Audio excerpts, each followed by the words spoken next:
Entonces, habíamos visto que con muy pocas herramientas y con algunos otros comandos, con una serie de comandos, con un solo comando de dibujo, y con unos cuantos comandos y con un par de comandos de edición, podíamos empezar a dibujar sin mayores inconvenientes, ¿no? ¿Recuerden? Siempre me muevo con mucha facilidad, siempre con la ruedita del mouse, permite acomodar el dibujo en el lugar donde quiera, de modo tal que me pueda mover de un lado para otro. Vamos a ver ahora un par de herramientas propias de AutoCAD y que nos van a facilitar mucho el trabajar con mucha precisión. No necesitamos acercarnos a todos los puntos los cuales queremos trabajar como para poder ver con precisión o como para poder eh, interceptar con precisión todos los distintos puntos. Yo voy a trazar dos líneas aleatorias, como siempre, con el botón perdón, tocando los comandos abreviados, con la barra espaciadora dándole enter, porque me resulta mucho más cómodo. Yo les había dicho que cuando tocábamos una entidad se iban prendiendo los distintos grips, ¿no? Estos grips eran los tres puntos de los cuales podíamos tomar los elementos. En este caso, estamos trabajando con una línea. Si lo tomo del grip del medio, lo puedo mover. Si lo tomo de los grips de los extremos, lo puedo deformar, produciendo una rotación, un acortamiento o un alargamiento de cada una de estas líneas. No solamente puedo hacer eso, sino que cuando tengo el comando línea activado,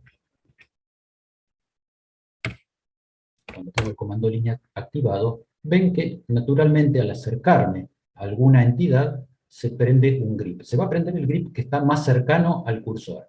A medida que yo me empiezo a desplazar por esta línea, van a ver que cuando estoy cerca de otro grip, automáticamente cambia al otro. Esto es lo que me va a permitir que yo, sin necesidad de acercarme, ¿ven? Me puedo poner en esta posición, puedo trazar una línea que vaya desde el último punto de esa línea hasta el último punto de esa. Entonces no necesito estar permanentemente cerca, y con un encuadre de este tipo tengo la totalidad del problema. Recuerden que una de nuestras limitaciones cuando estábamos trabajando en AutoCAD estaba relacionado al tamaño de la pantalla y a la parcialidad sobre la que teníamos visualización. Si queremos verificar, ¿no? Automáticamente vemos que la intersección o el encuentro entre las dos líneas se produce entre el último punto de una y el último punto de la otra. Además, podría empezar a tirar otro tipo de líneas. Nuevamente, tengo el comando línea, voy desde el último punto de esta hasta el último punto de esta, desde la mitad del punto de este hasta la mitad del punto de esta otra línea, y lo que voy generando, ¿ven? Es un entrecruzamiento que no es perfecto, porque la posición de los puntos de las entidades que acabo de dibujar, bueno, nos generan este tipo de líneas. Puedo ir desde acá hasta acá, puedo ir desde acá hasta acá, sí, perdón, ahí lo moví, pero no me importa, lo tomo de un grip y lo vuelvo a trasladar. Para poder trabajar con estas coordenadas, lo que tenemos que hacer es configurarlas adecuadamente dentro del AutoCAD para que sean las que están relacionadas con nuestras necesidades. Van a ver que hay muchas opciones de radar, muchas opciones de grips que están vinculados en general a cada una de las entidades. Hay distintos tipos de entidades. Todas las entidades que son lineales tienen solamente tres grips.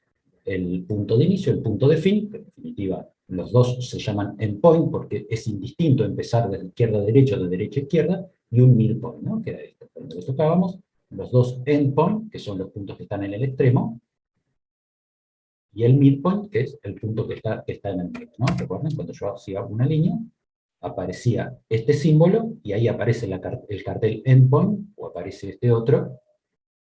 En este caso también es un endpoint, porque coinciden que hay dos endpoints que corresponden a estas dos líneas, más un midpoint, pero bueno, reconoció el primero que aparece, que es el endpoint, pero si me pongo acá, ven que aparece en vez de aparecer un cuadradito, ahora aparece un triangulito verde, que es el que representa al midpoint. Para poder configurar todo esto, ¿no? Yo esto lo puedo tener, estas coordenadas de radar las puedo tener activadas o desactivadas, oprimiendo directamente la tecla F3, ¿no? Si yo toqué la tecla de F3, con lo que desactivé todas las coordenadas, ¿ven? Por más que me acerque, no las puedo encontrar. No encuentro absolutamente nada. Y si yo quiero hacer esto a través de la aproximación, aparentemente estoy muy bien ahí, y hago una línea. Cuando me acerco, veo que realmente esto no es así. aunque yo me acerque mucho, posiblemente siga teniendo algún tipo de error. ¿Ven? Cuando yo lo veo desde este punto de vista, digo, está perfecto, esta liñita cortita parece que está perfecta. Pero si me acerco, claro, ustedes piensen que se empiezan a acercar a una escala que puede ser 10 veces más grande que el tamaño real. Pero las que yo hice con el encuentro, con el sistema de radar activado, ven que son encuentros perfectos. Para poder configurar este sistema de radar, y es el que me va a permitir trabajar con precisión, vamos a ir a la opción, perdón, a la opción Tools, ¿no? Esta es una familia de comandos que no la habíamos visto, donde encontramos algunas herramientas, y dentro de la opción Tools hay una opción que se llama Drafting Setting. Drafting Setting nos va a abrir un cuadro de diálogo, ¿no? Donde van a empezar a aparecer todas las distintas opciones de radar que pueden aparecer en AutoCAD. Naturalmente, cuando iniciamos un archivo de AutoCAD, aparecen algunas preseleccionadas, pero nosotros podemos empezar a decidir cuáles son las que a nosotros nos interesan. Ustedes podrían pensar, bueno, por las dudas las activo todas, pero cuando tenemos todas las opciones activadas, podríamos encontrar que en un mismo punto o en un área muy pequeña podrían aparecer distintas opciones. Entonces, nos vamos a dedicar, vamos a deseleccionar todo, así empezamos desde cero, y vamos a elegir las que sean más adecuadas para el tipo de representación que nosotros vamos a hacer, o en definitiva para lo que es la representación del dibujo arquitectónico. ¿Ven? Acá aparece la opción que la vamos a dejar tildada, ¿no? Que con la tecla F3 vamos a poder activar las opciones de radar, y vamos a seleccionar el endpoint y el midpoint, que son los que vimos recién. El center nos va a servir, obviamente, para todas las entidades que tienen o un arco o que son un círculo. Esto lo vamos a dejar, el nudo lo vamos a dejar desactivado. El cuadrante también lo vamos a activar porque el cuadrante hace referencia a los 4 cuadrantes que tiene el círculo. Intersección, que está representado por el cruce de 2 entidades. Extension, insertion, perpendicular, tampoco lo vamos a utilizar, no, lo podemos utilizar el perpendicular. Y también vamos a utilizar el tangent. Vamos a ver ahora cómo funciona todo esto. Entonces, si yo trazo una línea desde acá y digo, yo quiero ir desde acá y que sea perpendicular a este otro. Entonces, bueno, acá voy a encontrar el endpoint, el midpoint, el otro endpoint, y si empiezo a circular, ahí encontró otra opción, que era la de perpendicular. Entonces, ven, con mucha facilidad yo puedo generar una línea perpendicular a otra, asegurando que tanto este ángulo que está por acá, como este ángulo que está por acá, son ángulos perfectamente de 90 grados. Voy a borrar esto, como siempre, con los sistemas de selección pasiva, y vamos a dibujar una entidad distinta. Vamos a dibujar un círculo. Para dibujar un círculo, cuando nosotros lo hacemos en el tablero, el mejor modo de dibujar un círculo siempre es con un compás. Es el modo más preciso. Uno lo podría hacer también con una plantilla de círculos, pero es un círculo aproximado, un círculo un poco más discrónico. Entonces, el modo de generar un círculo en el tablero siempre, o el mejor modo de generar un círculo en el tablero, siempre es a través de la utilización de un compás. Pero acá no tenemos compás, o no tenemos las limitaciones que sí tiene el tablero. Entonces, al no tener estas limitaciones, tenemos distintas opciones para la construcción del círculo. Nosotros podemos dibujar un círculo a través del comando draw, donde vamos a encontrar el comando del círculo, ahí está, el comando del círculo, o directamente desde el ribbon, donde tenemos la opción del círculo, o directamente con la letra C, toco la letra C y toco la barra espaciadora, y ahí se activó en el cuadro de diálogo el círculo donde tengo que decidir qué tipo de círculo voy a utilizar. Cuando vemos las opciones de círculo, tenemos la que representa el compás, un centro y un radio. Podemos construir un círculo conociendo el centro y el diámetro. Podemos dibujar un círculo a través de designar 2 puntos. Podemos designar un círculo a través de 3 puntos, 2 tangentes y un radio, o a través de 3 tangentes. Vamos con el primer círculo y el más sencillo, centro y radio. Toco ahí, ¿no? Obviamente, lo seleccioné, toco ahí, y obviamente ahí en el sector inferior aparece la opción círculo.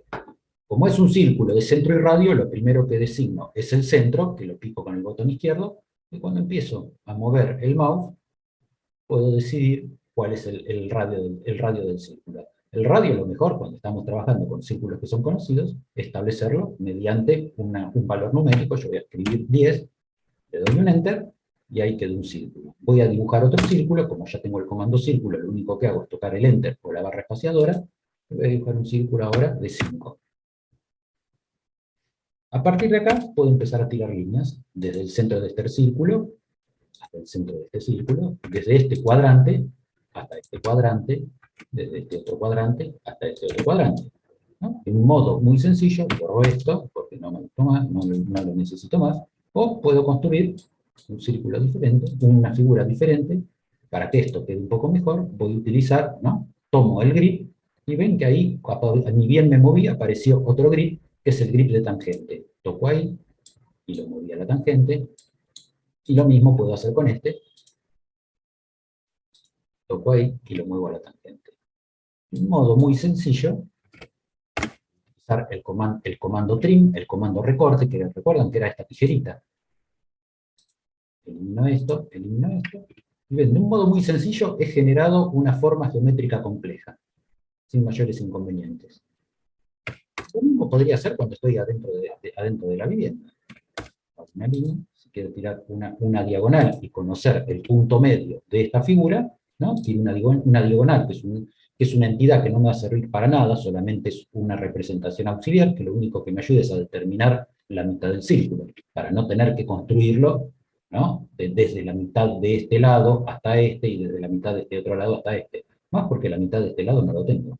Entonces es muy sencillo trazar una diagonal y obtener el centro de la figura sobre la cual estoy trabajando.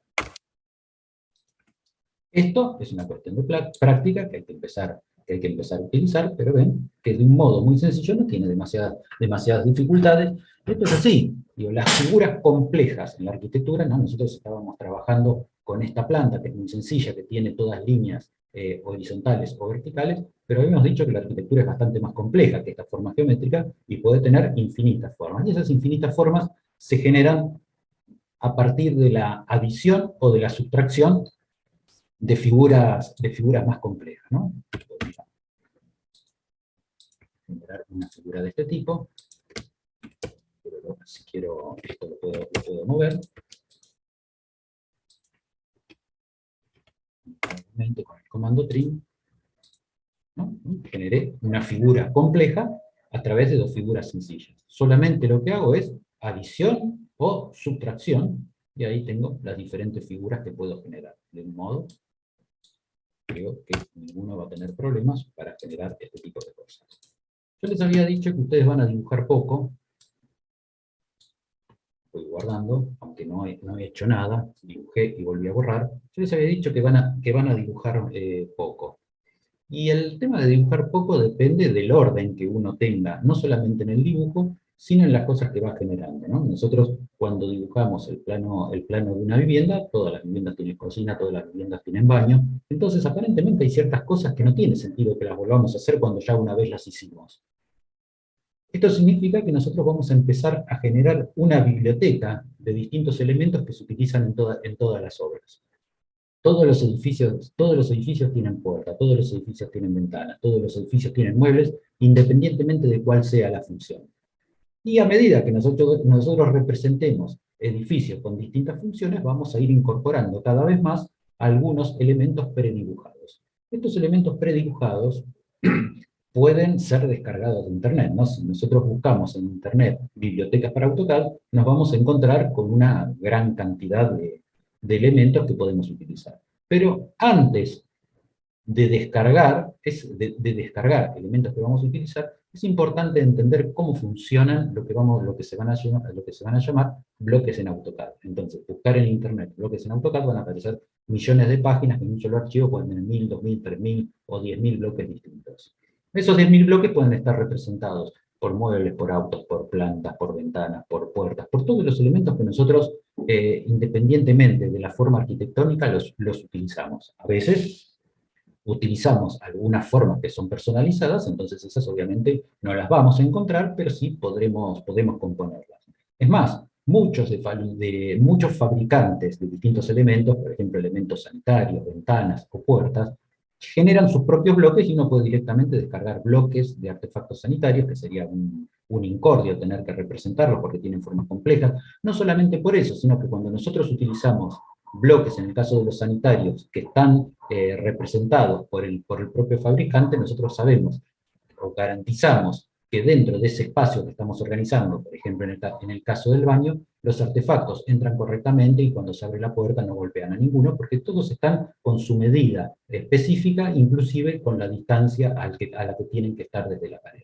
Pero vamos a empezar a hablar un poco de los bloques. Entonces, el bloque es una entidad compleja, y solamente es compleja porque está formada por otras entidades, ¿no? Es un cúmulo de entidades que en definitiva se transforman de un grupo de entidades sueltas en una entidad única. Yo voy a representar de un modo muy rudimentario, lo que podríamos decir, muy rudimentario, lo aclaré, lo que podríamos decir que va a ser una mesa con 4 sillas. Dibujo lo mínimo necesario, recuerden siempre el camino del Aragán. Esto ya lo dibujé, no lo vuelvo a dibujar, entonces ahí lo pongo, esto ya lo dibujé, no lo vuelvo a dibujar, entonces ahí lo pongo. Y esto es una mesa con 4 sillas. Esta mesa con 4 sillas está formada por un montón de entidades que están todas sueltas, ¿no? Si yo las selecciono todas, automáticamente vamos a ver ahí,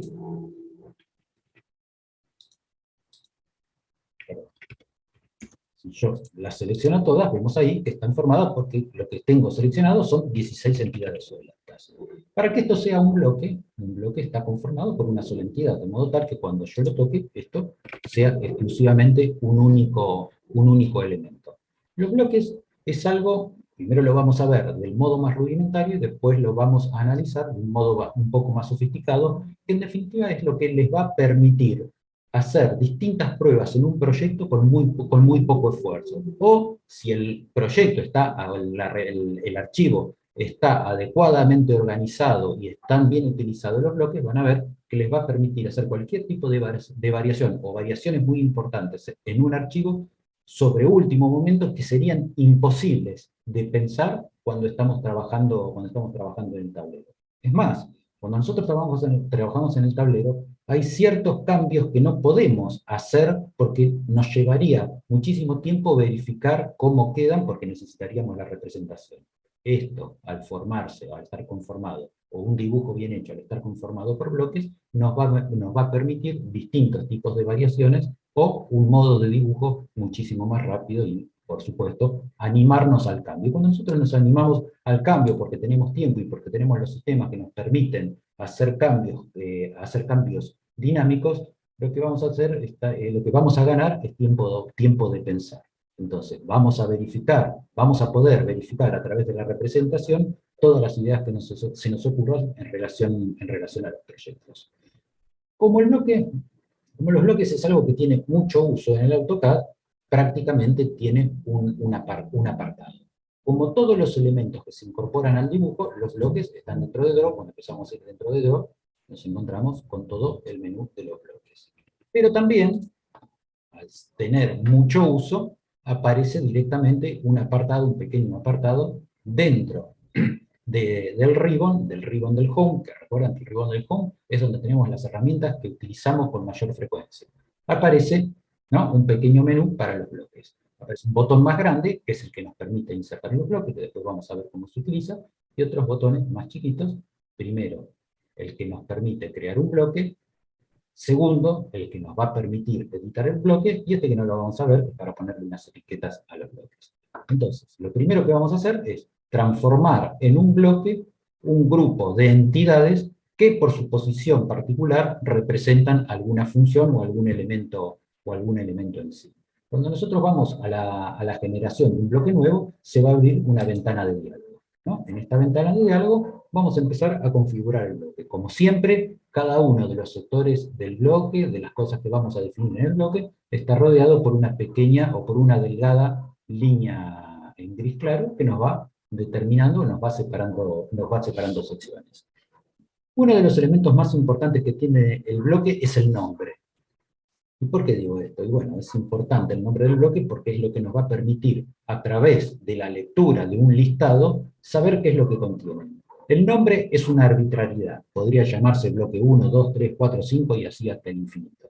Pero, obviamente, cuando nosotros empezamos a tener 10, 20, 100 o 200 bloques distintos, la tarea de localizar al que nosotros estamos buscando se va a hacer un poco más compleja. Entonces nosotros tenemos la libertad, a través del nombre, de poner la cantidad de palabras que sean necesarias para que el nombre o la nomenclatura de este bloque sea representativo de lo que tiene. Yo en este le voy a poner mesa con 4 sillas. Este bloque se llama mesa con 4 sillas. En realidad no puedo tener ninguna duda que es una mesa con 4 sillas. Podrá ser redonda, podrá ser cuadrada o podrá ser rectangular. Eso también lo podría especificar. Podría poner mesa redonda con 4 sillas, mesa cuadrada con 4 sillas, o la medida de la mesa 1 por 1 con 4 sillas.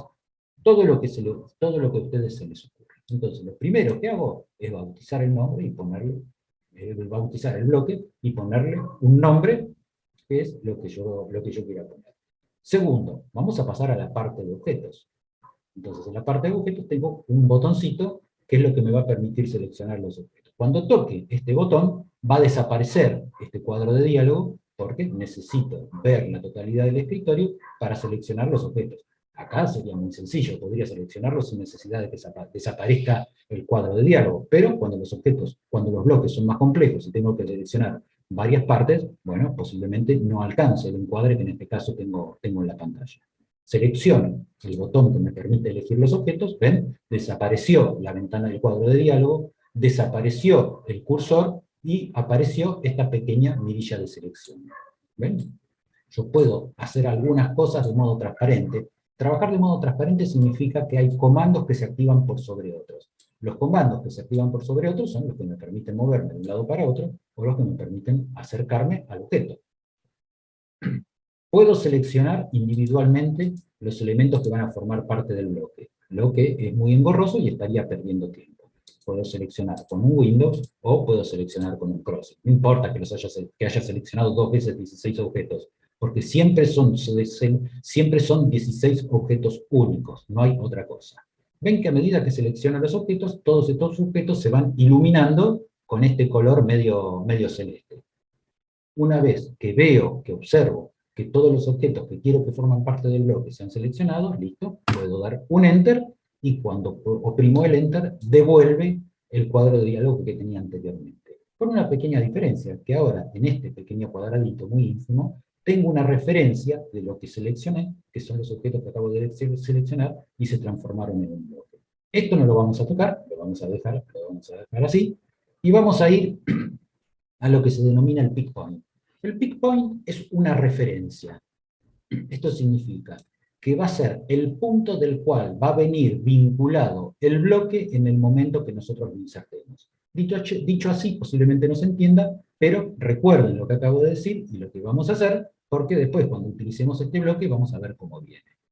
Pick point, entonces voy a utilizar un punto de referencia. Bueno, voy a utilizar un punto de referencia conocido, podría utilizar cualquier endpoint, podría utilizar el punto medio si lo encuentro dentro de esta mesa, pero voy a utilizar este punto. El punto de inserción tiene que servir para que en el momento en que yo traigo el bloque al dibujo, lo pueda posicionar en su ubicación definitiva en la menor cantidad de movimientos posibles. Esto es óptimo porque en lo que colabora es en la velocidad de producción. Yo voy a utilizar esto, es arbitrario, podría haber utilizado cualquiera de los 4 extremos de la mesa, decido utilizar esto. ¿No? Ahí definido el punto, no me interesan estos números, pero es la posición que tiene en el plano el punto de inserción. No me importan tampoco todos los decimales, porque recuerdan que este bloque lo construimos libremente. Bueno, ya lo tenemos. Entonces, le pusimos nombre, seleccionamos los objetos, seleccionamos el punto de inserción, y con esto ya hemos terminado. Le damos OK, ven que la relación, recuerdan que nosotros habíamos definido la unidad de trabajo como el metro, y esto también es importante, que los bloques también tengan la unidad métrica, de modo tal que haya relación en las unidades cuando nosotros traemos un bloque al dibujo y sean coincidentes las unidades, tanto del dibujo como la del bloque. Le damos OK. ¿Y qué pasó? Si yo lo selecciono, ¿no? Recuerdan que eran todos elementos simples. Ahora, si lo selecciono, es un único elemento. ¿Ven? Piqué solamente una vez sin necesidad de utilizar un elemento uno de los recursos de selección masiva. Lo toco y automáticamente seleccioné todos los objetos del bloque. Y aparece un único grid ¿qué es el punto de inserción? Yo si quiero lo borro este bloque, porque lo único que hago al borrar el bloque es que no esté visible dentro del escritorio, lo que no implica que siga formando parte del dibujo. ¿Y cómo puedo verificar eso? Bueno, cada vez que nosotros generamos un bloque se van a guardar en el archivo y van a quedar ahí. Si yo guardo el archivo, obviamente si salgo sin guardar, esos cambios quedan descartados. Pero como acabo de guardar el archivo, el bloque ya está guardado dentro del dibujo. ¿Ven? Que el bloque no está en ningún lado. ¿Ven? Yo si quiero cierro el archivo, lo guardé, vuelvo a abrir el archivo ahora, ¿no? Vuelve a abrir en el lugar donde había quedado, y vamos a verificar si el bloque sigue existiendo. Cada vez que nosotros necesitamos insertar un bloque que forma parte de nuestro dibujo, vamos a ir a la opción Insert, ¿no? Y aparece el único bloque, dentro de los bloques recientes que tenemos, aparece el único bloque que nosotros tenemos en este dibujo, porque es un dibujo que yo empecé de cero, lo selecciono, y acá aparece. Si quiero lo muevo. Muevo el bloque, es un poco enorme para este caso, o si quiero, supongamos que estamos haciendo, que con este bloque armamos un bar,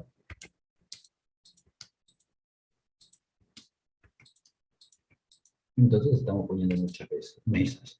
Bueno, tenemos la posibilidad de tener todo armado. Vamos a seleccionar un bar. Hagan de cuenta que esto lo seleccioné 100.000 veces. Pero, y las tengo ubicadas en las 100.000 posiciones. Pero en algún momento digo, me arrepiento de este bloque. No, no es lo que más me gusta, quiero cambiar la silla, quiero cambiar la mesa, no es lo que más me gusta. Y ya los tengo todos puestos. Bueno, no me importa. Voy a hacer un doble clic en el bloque, y voy a entrar al editor de bloques, ¿no? Ahí aparece seleccionado el único bloque que tengo, le doy OK, y entro al editor de bloques. Esta ventanita la voy a cerrar, y ven que estoy en otro sector completamente distinto. Por más que yo abra el dibujo, la planta acá no la veo, porque estoy en un lugar diferente, que es este editor de bloques. ¿Ven? Que cambió inclusive todo el ribbon, apareció un ribbon especial que antes no existía, que eran todos los comandos que permiten editar los bloques.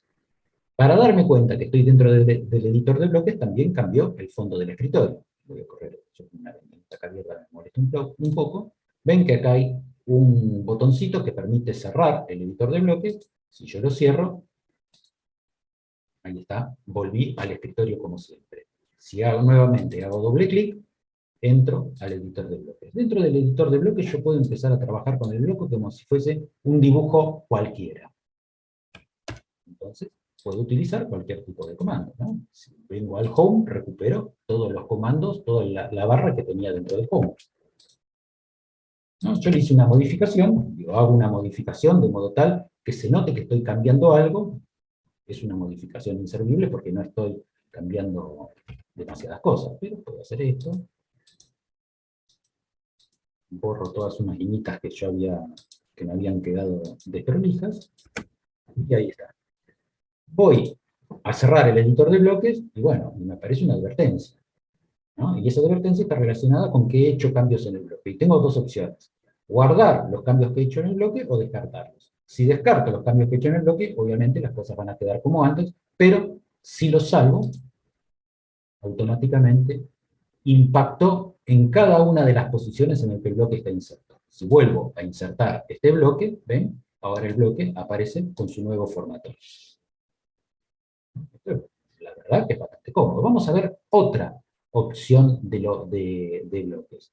Vamos a suponer que esto que nosotros tenemos como la planta de la vivienda, vamos a hacer de cuenta, a pensar que la tenemos toda completamente libre. Yo la voy a dar más abajo, porque después son pruebas que no me van a servir de mucho, pero quiero conservar lo que teníamos para la próxima parte. Ahí está. Copié la vivienda. Entonces, esto podríamos decir, bueno, esta vivienda forma parte de una tira de viviendas, entonces no voy a volver a dibujar esta vivienda, ni tampoco voy a volver a copiarla. ¿Por qué no la copio? Porque si yo hago una copia de esta vivienda y la voy pegando una al lado de otro, ¿qué va a ocurrir? Bueno, si quiero hacer un cambio en la vivienda, lo voy a tener que repetir ese cambio en cada una de las posiciones en que tenga la vivienda copiada. Entonces, lo más sensato para estos casos es directamente hacer un bloque. Voy a crear un nuevo bloque, voy a poner tipología 1, selecciono los objetos, están los objetos seleccionados, voy a poner el punto de inserción, y digo, el punto de inserción es este. Le doy OK, y automáticamente todo esto se transformó en un único elemento, y a partir de acá, podría empezar a copiarla, o podría empezar a espejarla. Vamos a ponernos más cerca para poder empezar a espejarla.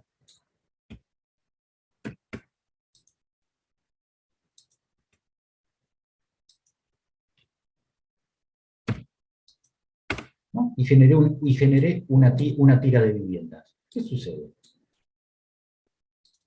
Si yo quiero seguir dibujando sobre esta vivienda, no tengo ningún problema en hacerlo.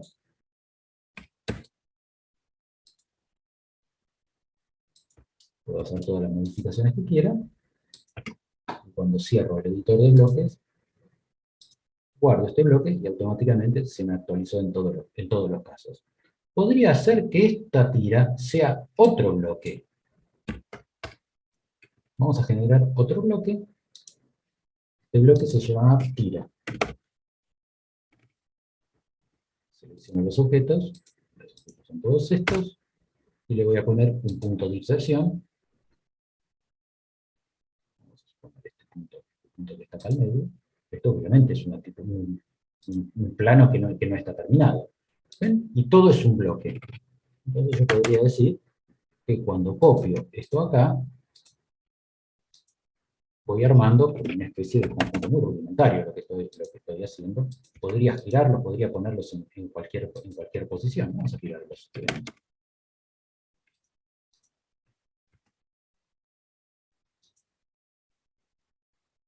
Ahí está, ahí lo giré.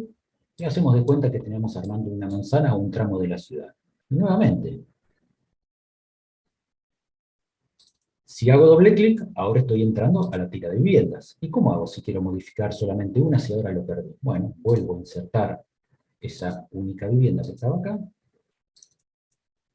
Voy al editor, que se llama tipología, al archivo que se llama tipología 1, y empiezo a hacer los cambios que quiero sobre esto que se llama tipología 1.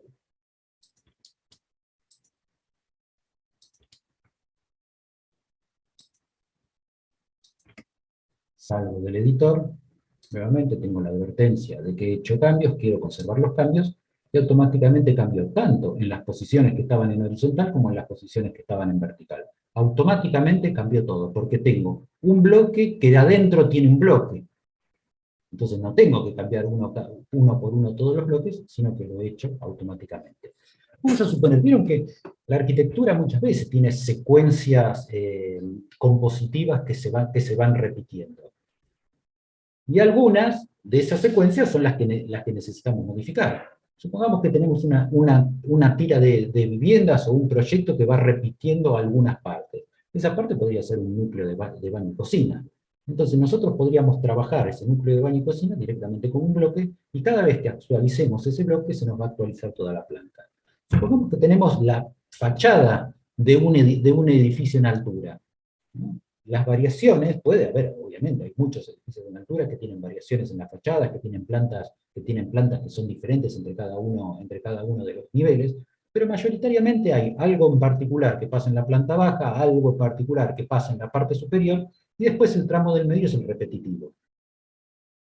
Entonces, si nosotros ese tramo de fachada repetitivo lo transformamos en un bloque, nos permitiría, ¿no?, copiar en distintas posiciones esa fachada y empezar a jugar y hacer cambios en el bloque. De modo tal que nosotros, de un modo muy rápido, podríamos estar viendo distintas opciones de fachada, o con pequeños cambios, o probando distintos tipos de sombra, a ver cómo la posición del sol va generando diferentes tipos de sombra sobre la fachada. Y bueno, de un modo muy sencillo.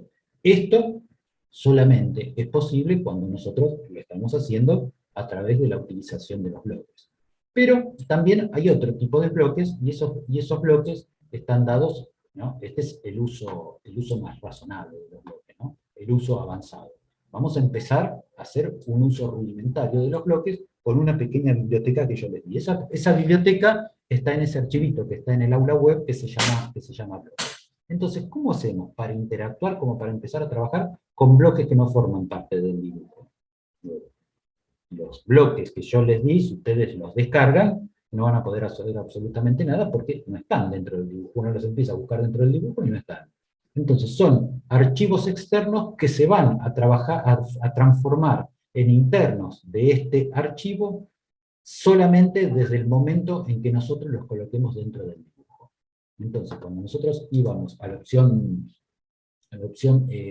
Insert, ¿no? Veíamos ahora los tres bloques que habíamos generado. La mesa, la tipología 1 y la tira de vivienda.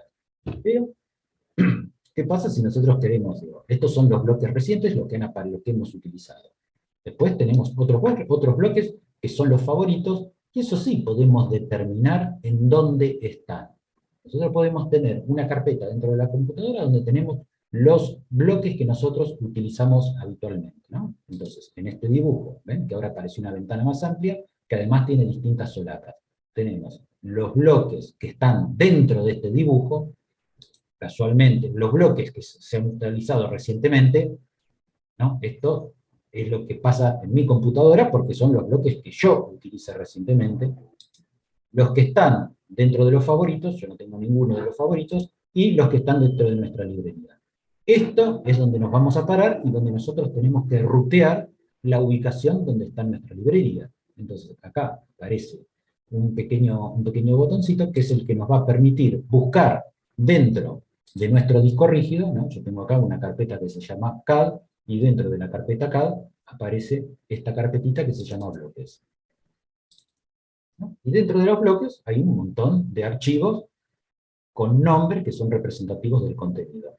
Pongo OK, ¿no? Y acá aparecen todos los bloques que yo tengo. ¿Ven? Acá aparece un auto, ¿no? Todas cosas que son muy engorrosas de dibujar. Estos son bloques bastante rudimentarios, hay bloques que son muchísimo mejor. ¿No? Un inodoro, una cocina,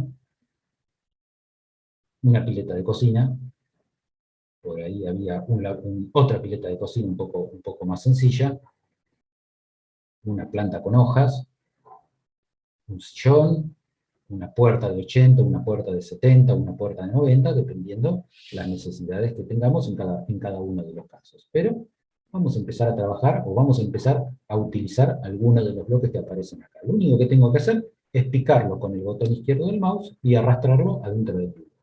¿Ven? Esto es un inodoro y automáticamente ya vino con la escala adecuada y el tamaño que tiene que tener dentro de este dibujo. Si empiezo a bajar un poco más, no, a subir, perdón, ven que están ordenados alfabéticamente.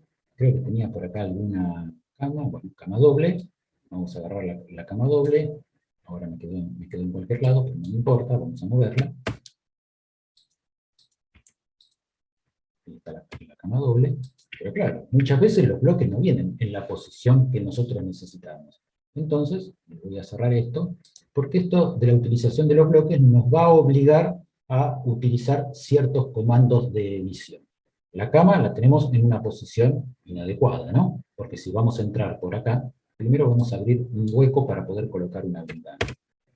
Perdón, para poder colocar una puerta. Vamos a abrir un hueco de 0,80. Ven que lo que hago es un offset porque necesito una línea auxiliar, elimino esto y elimino esto, y ya tengo el hueco para la puerta. Esto es una línea que me sobró y no va más. Ahora lo que tengo que poner es la cama sobre esta pared, específicamente sobre la mitad de la pared.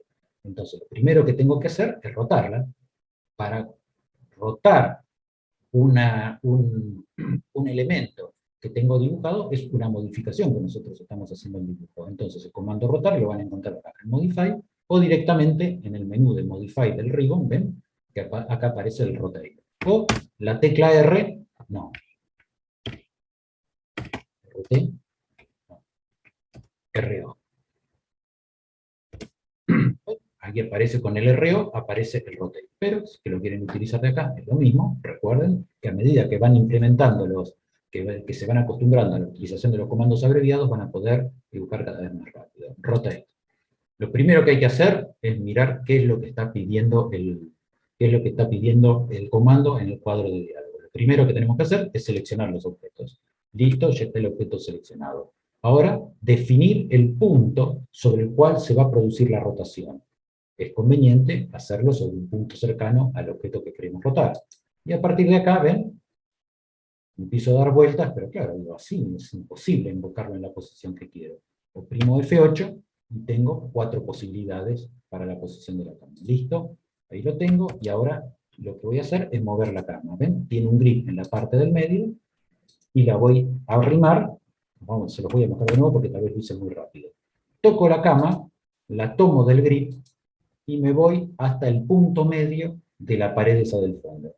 Ahí está, me acerco, y ahí la tengo en el medio. Esto me garantizó que tengo la cama perfectamente en el medio. Voy a poner una puertita acá, una puertita, recuerdan que yo el vano que había abierto era de 80 centímetros, con lo que perfectamente voy a colocar una puerta de 80 centímetros. Vamos a ir a la librería, como ya la tengo cargada, automáticamente viene la librería, y voy a buscar automáticamente. Ven que es muy fácil buscar cuando uno tiene los nombres puestos adecuadamente. Puertas son puertas, ¿no? Después puede tener sus variantes. Esta es una puerta de 70, esta es una puerta de 80, esta es la que me sirve. La arrastro, y ahí está la puerta. ¿Ven? Está toda perfectamente dibujada, con todos sus detalles, más con demasiado detalle para lo que va a ser, esto. Ahora, llegó en una posición que no me resulta adecuada. Nuevamente voy a tener que girar el bloque este. Lo giro. Ahí está. Listo, lo giré, y ahora lo voy a poner en su posición. Entonces, como esto tiene demasiado detalle, tengo que moverlo con cierta precisión. Para moverlo, ¿no? Como el comando mover es un comando que utilizamos permanentemente, este es copiar. ¿Dónde está el mover?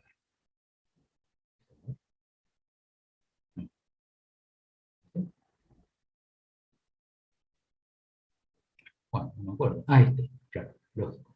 Ahí está, el comando mover. Primero, otra vez, voy al área de diálogo, selecciono el objeto. Una vez que seleccioné el objeto, le doy Enter, y nuevamente empiezo a dialogar.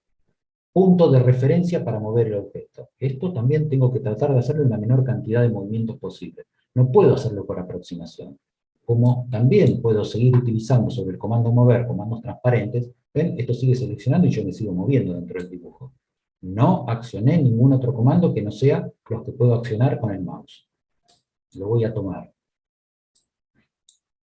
de este punto, de esta intersección, y lo voy a llevar hasta esta otra intersección. ¿Ven? En este caso sí me tengo que acercar mucho para moverlo con precisión. De modo tal que en un solo paso puse la puerta exactamente en el lugar donde quería colocar la puerta. Después tengo que colocar una ventana. La ventana va a tener 1,60 m, entonces necesitamos abrir un vano de 1,60 m. Vamos a cortar acá, y tengo abierto el vano. Esta limita la tengo que eliminar, no me sirve, y vamos a traer la ventana. Otra vez vamos hasta la B corta, ahí está la ventana. Y ahí está. Y nuevamente tengo que tratar en la menor cantidad de pasos lograr posicionar la ventana en su lugar definitivo. Nuevamente mover con la letra M en este caso, le doy un Enter, tomo la ventana de acá, la llevo hasta este punto, y quedó perfectamente puesta la ventana. ¿Ven? Como de un modo muy sencillo, teniendo cosas predibujadas, puedo empezar a colocar las cosas en su lugar. Ahora, vamos a ver una cosa en particular. A medida que empezamos a colocar los bloques, lo que estamos haciendo es generando demasiados temas, y cada uno de estos temas que estamos viendo necesitarían su layer correspondiente. Hay uno que se llamará puertas y ventanas, hay otro que se tiene que llamar muebles, entonces necesariamente tenemos que generarlo. Vamos a generar un layer que se llame, tenía yo siempre, esto se recuerdan las observaciones que había hecho, AR muebles. De los muebles vamos a designarle un color amarillo, para que salga con el segundo grosor. Y vamos a generar otro layer más,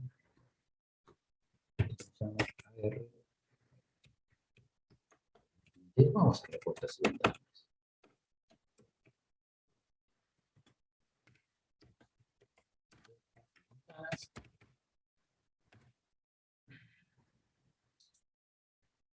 vamos a ponerlo con verde. Después tendremos que verificar si cada uno de estos grosores que nosotros estamos designando terminan siendo adecuados. Muebles, repasamos directamente el layer que se llama muebles. Y este lo vamos a pasar el layer que se llama puertas y ventanas, y ahí quedaron las puertas y ventanas. Pero, si ahora prestamos atención y vamos al cuadro de layers, yo digo, yo todos los layers los empiezo a renombrar con el AR. Y todos estos que aparecieron acá, este que se llama Carpindet, Detalle Vidrio, Project, Sanitdet, Ventanas, digo, ¿dónde salían si yo no los creé? Claro, por supuesto que yo no los había creado. Pero en el momento que incorporé los bloques, algunos bloques vienen con sus propios layers. Entonces, esto es algo que necesariamente, que siempre va a pasar, y por eso es necesario ser muy cuidadoso con la utilización de los bloques. Muchas veces descargamos bloques de Internet que no están correctamente dibujados o que no tienen el criterio de representación que nosotros utilizamos. Es muy difícil que alguien tenga, posiblemente no sea muy factible que alguien tenga el mismo criterio para el ordenamiento, para la nomenclatura de los layers. Entonces, cuando esto sucede, empezamos a tener un problema. Si nosotros insertamos en distintas sesiones 10 bloques distintos, posiblemente nos empecemos a encontrar con un listado de layers que realmente dice, ¿todo esto qué es? Bueno, si te encontrás con un dibujo donde te empiezan a aparecer layers, empezás a desconocer tu propio dibujo y la sesión se empieza a poner cada vez más torpe o empezás a obtener la información mezclada o perdida. ¿Por qué alguien querría poner un layer dentro de un bloque? Voy a generar otro layer más que se va a llamar AR sanitarios. Vamos a ponerle también color amarillo, está bien. Entonces acá tengo el inodoro que en definitiva es un artefacto sanitario. Le voy a poner acá AR sanitarios y ahí está. Pero ¿qué pasó? Cuando cambio de layer el inodoro, hay una parte del inodoro que cambia al color del layer en el cual lo inserto y hay una parte que no. ¿Por qué? Porque este bloque ya traía incorporado un layer. ¿Y por qué tiene incorporado un layer? ¿Cuál es la utilidad? ¿Que para molestar? No. Tiene una función muy clara y muy útil. Que dependiendo de la escala en que nosotros terminemos por imprimir el plano, hay cierta información que puede ser excesiva. Para la escala 1 en 100, tener un inodoro dibujado con cierto detalle y va a ser demasiado, porque lo más probable es que de acuerdo a la escala las líneas se empiecen a ver tan juntas, se empiecen a ver muy juntas y empiezan a aparecer pegoteadas, y cuando empiezan a verse pegoteadas se ven como una línea gruesa. Y si se ve como una línea gruesa vamos a encontrar un punto focal que no nos interesa, o vamos a encontrar algo dibujado demasiado grueso que en realidad no nos sirve para el dibujo. Entonces, como este bloque tiene un layer que se llama SanitDet, este es un bloque tan viejo, cuando solamente se podían utilizar 8 caracteres para poner la nomenclatura de los layers. Afortunadamente eso empezó a cambiar. Entonces, este bloque lo que permite es apagar uno de los layers. Y si yo apago uno de los layers, entonces tengo la posibilidad de imprimir todo esto en la escala 1 en 100, y el inodoro está bien representado así para la escala 1 en 100. Lo mismo va a ocurrir con las puertas. En la escala 1 en 100 no puedo dibujar el marco de la puerta. Y si ya lo tengo, no, bueno, está bien, pero mirá que con todo el detalle que tiene este marco de puerta, en la escala 1 en 100 se empieza a ver como un manchón negro. Y alguno te dice, ¿qué son esos dos puntos, esos dos manchones negros que están en los contados de la ventana? Es el marco de la puerta. No, en la escala 1 en 100 no tenés que poner el marco de la puerta. Ah, pero no lo puedo borrar porque es un bloque. Claro, en la mayoría de los bloques, cuando están todos en un layer, no se puede. Pero cuando están dibujados aparte, ven, tengo carpintería detalle. Ah, no, me equivoqué. Carpintería detalle tiene que quedar. Y bueno, no me acuerdo cuál es el que tendría que desaparecer. Posiblemente también esté mal dibujado. Ahora, si esta planta la representamos en la escala 1 en 200, bueno, directamente los muebles, las puertas y los artefactos del baño tienen que desaparecer porque son elementos que nos sirven para estar incluidos dentro de... No es una información relevante para una planta de una escala 1 en 200. Cada una de las escalas tiene que mostrar lo que realmente tenga que mostrar. Lo que sí, en ningún momento puede ocurrir que nosotros necesitemos distintos archivos para las distintas escalas. La generación de planos en diferentes escalas tiene que darse a partir de poder apagar algunos layers, o a través de apagar algunos layers, tener una menor cantidad de información que nos permita visualizar exclusivamente la que es relevante para cada una de las escalas. Entonces, recuerden que cuando nosotros esto lo hacemos en el tablero, no nos queda otra alternativa que dibujar 3 planos diferentes. Nosotros podemos empezar a trabajar en cualquiera de las escalas que requiera la representación de un trabajo, ¿no? Pero siempre a partir de un único archivo. Por eso es importante la organización. Primero porque vamos a dibujar menos. Si nosotros dibujamos menos, o tenemos una menor cantidad de opciones, si nosotros hacemos un cambio en uno de los archivos, automáticamente ese cambio aparece reflejado en cada una de las escalas. Lo único que va a requerir es reimprimir, pero la tarea de reimprimir no tiene nada que ver con la de redibujar, que es muchísimo más larga y muchísimo más engorrosa. Bueno, llegamos hasta aquí hoy. Voy a compartir esto. Llegamos hasta acá. Y en la próxima clase, la idea inicial era que está planteado así, ¿no? Que el curso tenga una duración de 4 clases, pero la verdad que es muy complicado que podamos ver todo en 4 clases, o tengo que ir extremadamente rápido con el riesgo de que no se entienda absolutamente nada. Entonces, vamos a hacer una próxima clase donde vamos a ver cómo se utilizan los textos, porque muchas veces necesitamos escribir en el AutoCAD, cómo se utilizan las tramas, que es una tarea engorrosa para hacer en el tablero, pero acá, como es muy sencillo, podemos utilizar las tramas. Las tramas, que es un gran aporte a los planos porque ayudan mucho en la visualización, permiten que la información que aparece en los planos o en los dibujos arquitectónicos sea visible de un modo muchísimo más claro.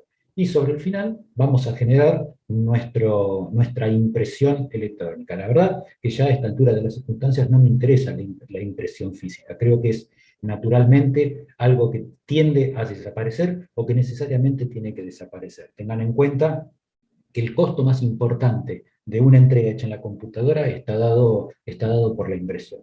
Entonces, si ustedes se ahorran el momento de la impresión, más cuando empiezan a tener imágenes hiperrealistas, cuando hay imágenes en colores, que las impresiones se hacen mucho más costosas, entonces si ustedes se pueden ahorrar todo eso, la verdad, sería algo fantástico, y se lo gastan en lo que más les guste.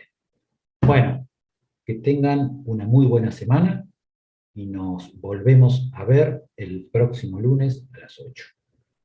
Recuerden, les voy a dejar el video para que puedan hacer un repaso o para que puedan detenerse en la parte que hacia algunos se distrajo o fui demasiado rápido. Pueden retroceder, ir para adelante, para atrás, como quieran, pero bueno, eso lo manejan ustedes.